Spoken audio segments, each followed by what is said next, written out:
Robert's car had the chassis completely stripped back and powder coated. All new suspension components were fitted, and whatever needed to be replaced on the car was replaced.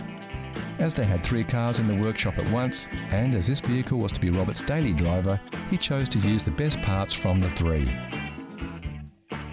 And considering this Datsun Roadster has been on the road for 15 years since its restoration, it's a credit to the work done to see it still looking so good. The Datsun 2000 Sports has a 5-speed gearbox, a 2-litre 150 horsepower engine, and will happily cruise all day at 100 miles an hour. Reliability was also a selling point. Originally designed to compete in the American Sports Car Championship in a 12-hour Sebring race in Florida, the 2000 Sports was built to endure long-form racing conditions. This racing pedigree has withstood the test of time, and these little Datsun Roadsters are famous for their up and go, while other Roadsters of the same era are often breaking down.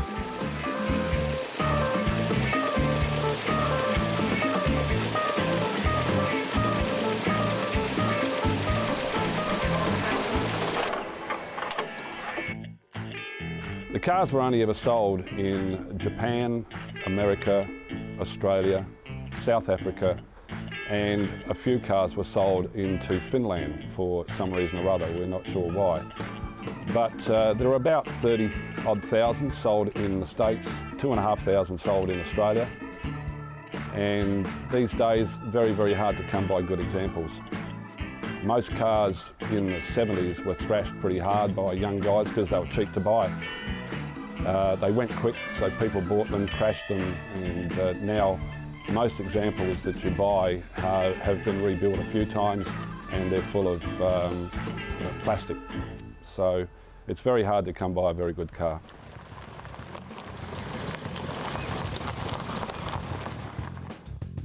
Like most Roadsters, the roof is really, really great for keeping the sun off your head, but not much good at keeping out the rain. It's believed the best way to keep dry in a Fairlady is to drive faster, a notion rarely complained about by their owners. What they did offer the new car buyer, though, was great design and performance inside and out. For starters, the car had a top speed in excess of 200 kilometres per hour, or just over 125 miles an hour. Pretty quick for its day, and much faster than the British Roadsters it was competing against.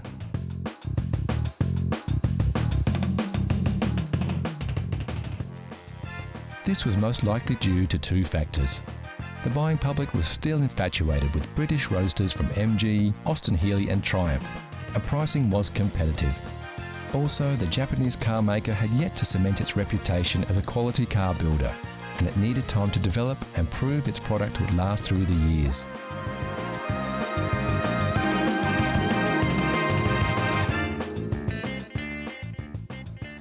We all have to agree though, this little Japanese Roadster sure looks the part now. And as far as classics go, they can be had for a song if you're happy to do some work on them. Although a fully restored one like this beauty will set you back as much as a new car today. And what's the best thing about driving a car like this one? I really enjoy it. It'll be one of the last things I do before I die, I'm sure, is to drive one of these cars. And I'm sure if you had one, or if you can get a chance to drive one, you'll really enjoy it.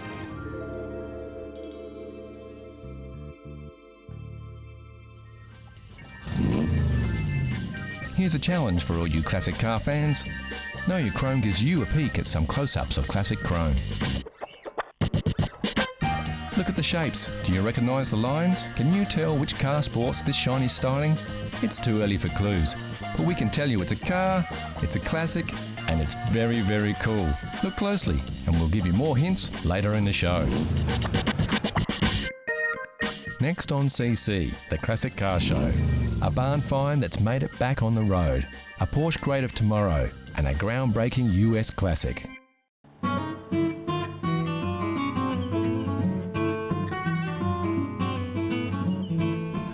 The great thing about owning a classic car is that you don't have to be an expert or a mechanic to keep it maintained or restore it to its former glory.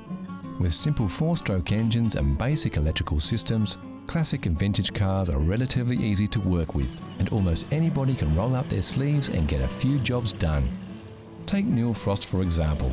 He's only just 18 years old, yet he recently took up the challenge of restoring a 60-year-old vintage as part of a school project.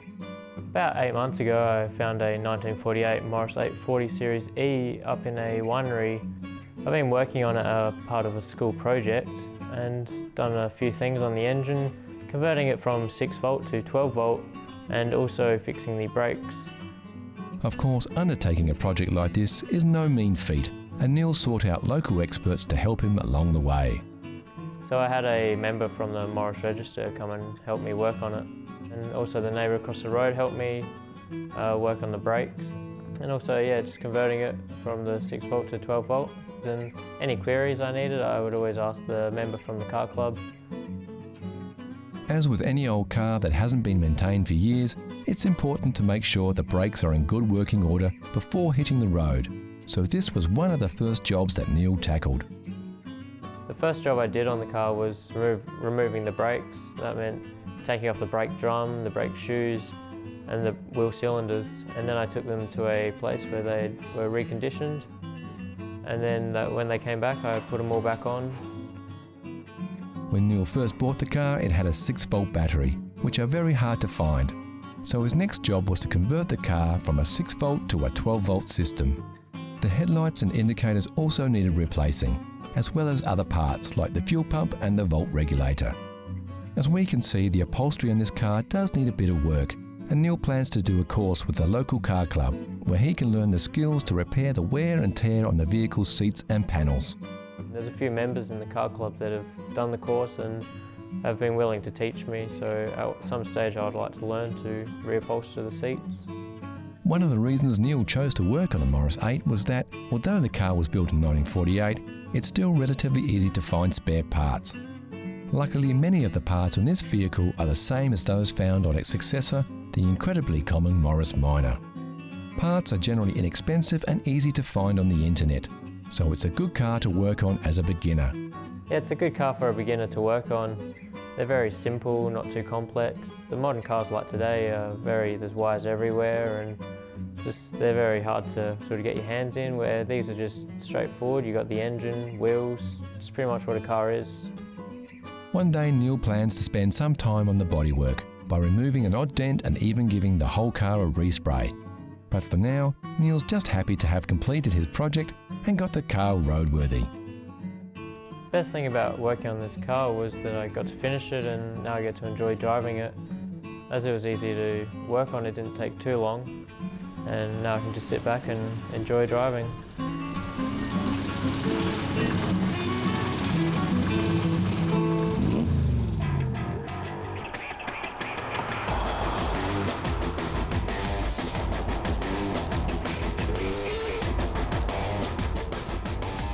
What you are looking at here is a classic of tomorrow. This is the Porsche Panamera. When Porsche announced this vehicle in 2009, there was a wave of controversy around its design. Critics were less than impressed with its unusual lines. Opinion, it seems, is cheap. Sales of the sleek 4-door sports coupe with a hatch have surpassed everybody's expectations and have ensured that this unique vehicle goes down as a future classic.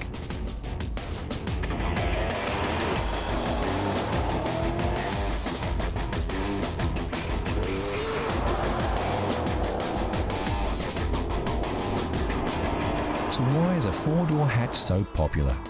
Well, it's a Porsche for a start, and when it comes to aspirational purchases, Porsches are often at the top of the list. Then of course there is the sell factor. The key, we think, to this sports car success is its practicality. We are guessing most Porsche buyers are males over 40. Therefore they often have wives and kids. So what kind of sports car can a family man really buy without looking selfish? Here it is, the Porsche Panamera, today's classic of tomorrow. And why is it a classic of tomorrow? It seems every Porsche becomes a classic. So on this one, we're just going with the flow.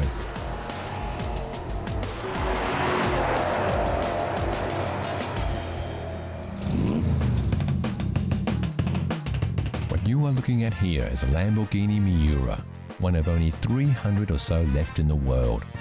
Credited as being the first commercial mid-engine sports car, only 764 Miuras were built between 1966 and 1972. The Miura was an important design step for the Italian car maker. While company founder Ferruccio Lamborghini wanted the company to create powerful, sedate touring cars, three engineers, Gianpaolo Dallara, Paolo Stanzani and Bob Wallace, developed the prototype in their own time.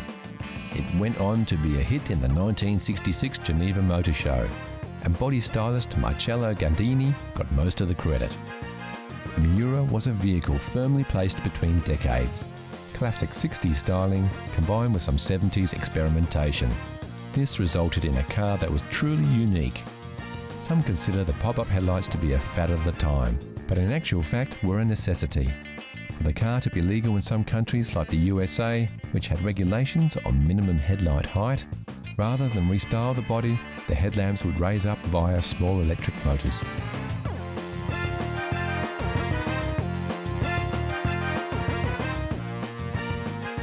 The Miura was the epitome of 60s chic, and everybody who was anybody wanted to be seen in one of these exclusive cars. Frank Sinatra drove a Miura in the late 60s, as did UK model Twiggy.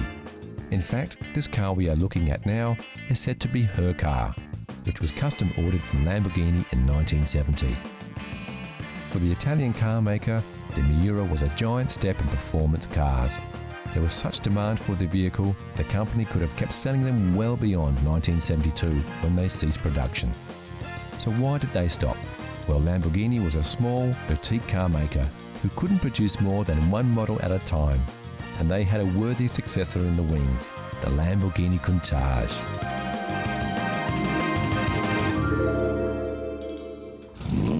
So how well did you go with your first peek? How well did you know your chrome? Here's a quick update. Did you guess it right away, or are you still pondering?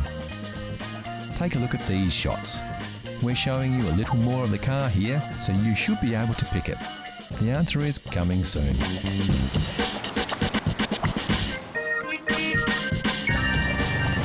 Next on CC, Classic Cars, we reveal the Know Your Chrome mystery car, then it's over to wine country to catch up with a nice red.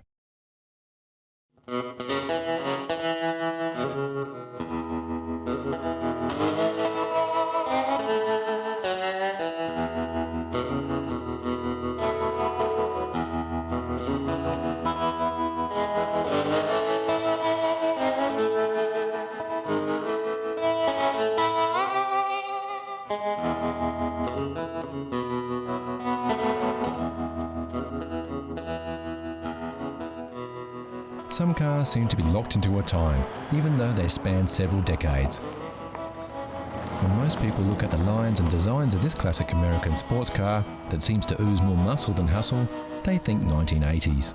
Surprisingly, this incredible example of a Corvette Stingray was built in 1968. This just goes to show how far ahead the design of this car really was. It's common for a name to travel over decades of car manufacturing, but rare for the car to go relatively unchanged. The body styling on this model continued for 15 years, longer than any other Corvette. What makes the 68 Corvette unique, it's the start of a new model, new year. It started what they call the Coke bottle shape. What it makes it unique from other Corvettes of that era is little subtleties to the design. Things like reversing lights on the bottom valance panels. That's not on any other model, right up to 72. It is a chrome bumper, what we call a chrome bumper model, and they finished in 1972, and then after that they were rubber bumpers. Built by Chevrolet, the Corvette Stingray was groundbreaking in its styling and performance. One of the most recognisable muscle cars in history, the Corvette Stingray was a true evolution of American sports cars. A break from European-influenced two-seaters to a true American classic.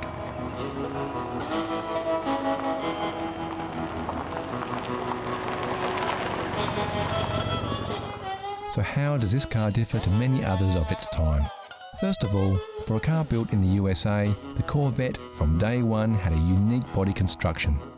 Those styled fenders, low lip and smooth lines are crafted from fiberglass, even as they were in the 1950s model. Many people don't realise that the Corvette Stingray has always been a fiberglass bodied car, hence its stunning power to weight ratio. Part of the reason the stylists of the Corvette were so far ahead of their time was that they were not constrained by the steel construction limitations of their peers. The organic lines and free curves are pure imagination.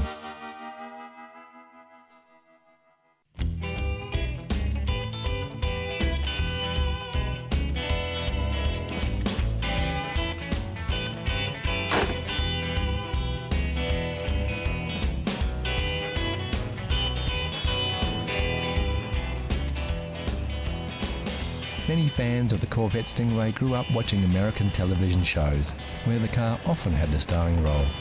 This has helped fuel the passion for the muscle car across the globe. Fans of the car love its beautiful shape, clean and flowing lines, and no matter what angle you look at it, it's a lovely car. This is most likely a deciding factor in the design's longevity. This particular Corvette Stingray is quite unique. You would be hard-pressed to find an original car. That is to say, all the parts in this car are as they were from the factory. Sure, it's been restored, but it's as stock as the day it rolled out of the showroom. Some purists may note that the steering wheel is not original for this car. Well, Gary has this restored, but is reluctant to use it day to day. And how much would a car like this cost? Well, when they rolled off the factory floor in 1968, the manufacturer's retail price was around $6,000 US, which equates to about $36,000 now, or about £22,000. The early Corvettes have appreciated due to their popularity, and this example would fetch about $80,000 US. There are some very rare Corvettes that have sold for more than $800,000 US, but these are few and far between. The power plant under the hood is also a little unique. It features the Holley Triple 2-barrel carburettor, or tri-power carburettor on a big block engine. The motor in the 68 Stingray came in several different varieties of 427, a small block and a big block. It also came in different horsepowers. Not only is this a big block, but also the 400 horsepower model.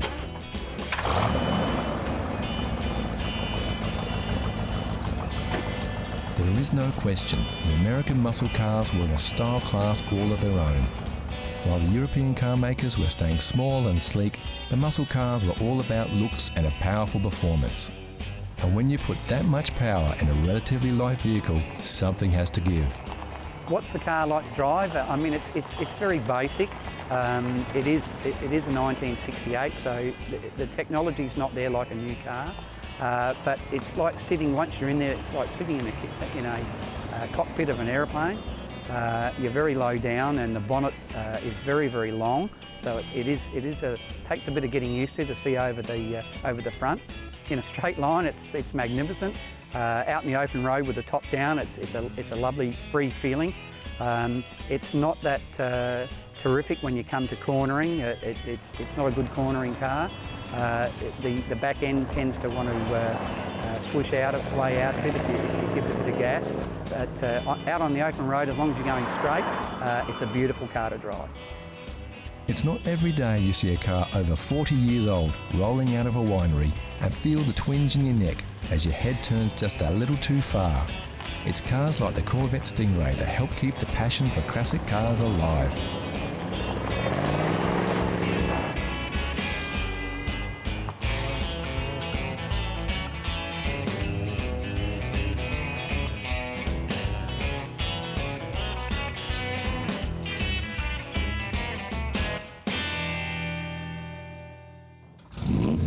So how well do you know your chrome?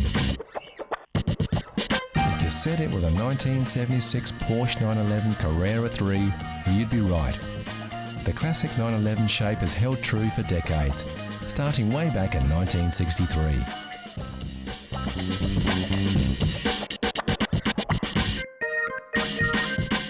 Some of you will be wondering just how you were supposed to pick the exact model. Well, it's the bumpers on this beast that are the dead giveaway.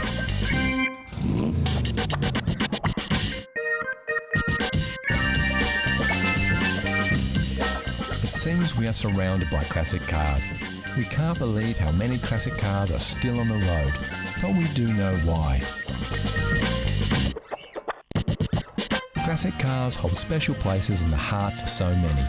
Memories of visits to the beach as a child, buying your first car, or getting into the seat next to Grandad as he warmed up the engine of his old clunker.